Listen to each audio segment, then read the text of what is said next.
បងប្អូនចូលដល់វគ្គញ៉ាំទៀតហើយបាទអញ្ចឹងថ្ងៃនេះគឺមានមីឆាបាទសាច់ក្រកបាទមានជាយ៉ជាមួយនឹងគួងបាទនឹងមានបាយដំណើបជាមួយនឹងបុកត្រីសាម៉ុនបាទមានជាយ៉គួងគេអញ្ចឹងខ្ញុំចាប់តាំងធ្វើការលាយទឹកត្រីរបស់យើងបាទត្រីសម្រាប់គួងហើយនឹងជាយ៉បាទជាមួយនឹងដាក់ម្ទេសមកតិចមកបាទជាយ៉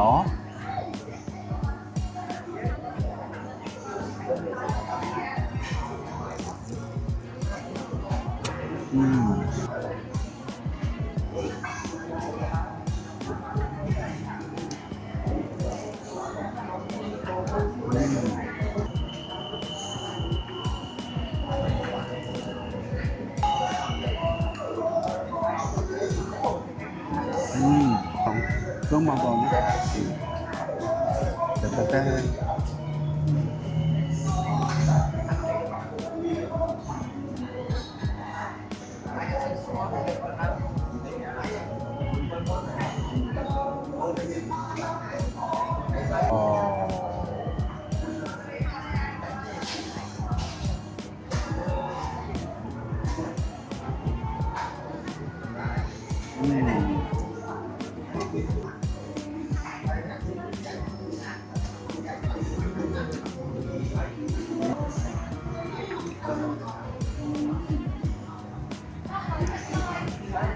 តើបងប្អូន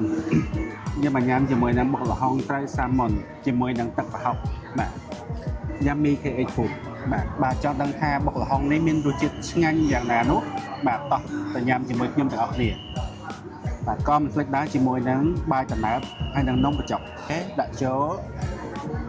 ដើម្បីឲ្យមានរសជាតិកាន់តែឆ្ងាញ់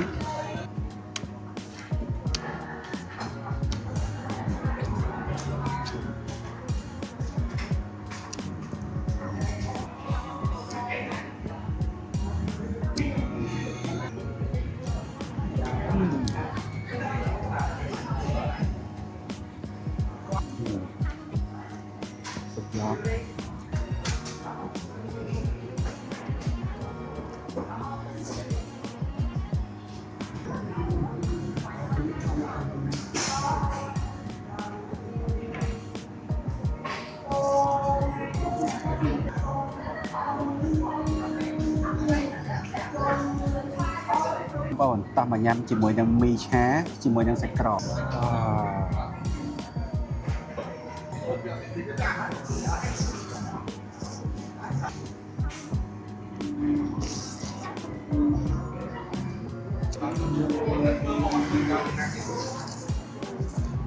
បានមកម្ហូបចុងក្រោយគឺពោតអាំង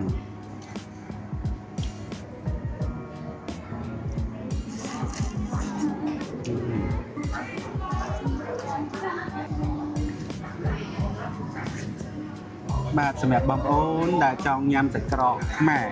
សាច់ក្រកជ្រូកខ្មែរឆ្ងាញ់មានអនាម័យបាទមានរសជាតិឆ្ងាញ់បាទកុំភ្លេចធ្វើការកំងបានជាមួយនឹង Yummy KH Food បាទសម្រាប់វីដេអូនេះផងដែរគឺឧបត្ថម្ភដោយ Yummy KH Food បាទមានប្រភេទគ្រឿងទេសបាទមានប្រភេទជាគ្រឿងអាហារផ្អាប់ជាច្រើនប្រភេទបងប្អូនអាចធ្វើការកំងបានតាមរយៈ Facebook Page Yummy KH Food ទេសម្រាប់វីដេអូបង្ហាញពីការញ៉ាំអាហារឆ្ងាញ់ៗនៅថ្ងៃនេះគឺបានដល់ទីបញ្ចប់ហើយបាទជួបគ្នាជាមួយខ្ញុំបាទនៅវីដេអូបន្តទៀតបាទអរគុណបាយបាយ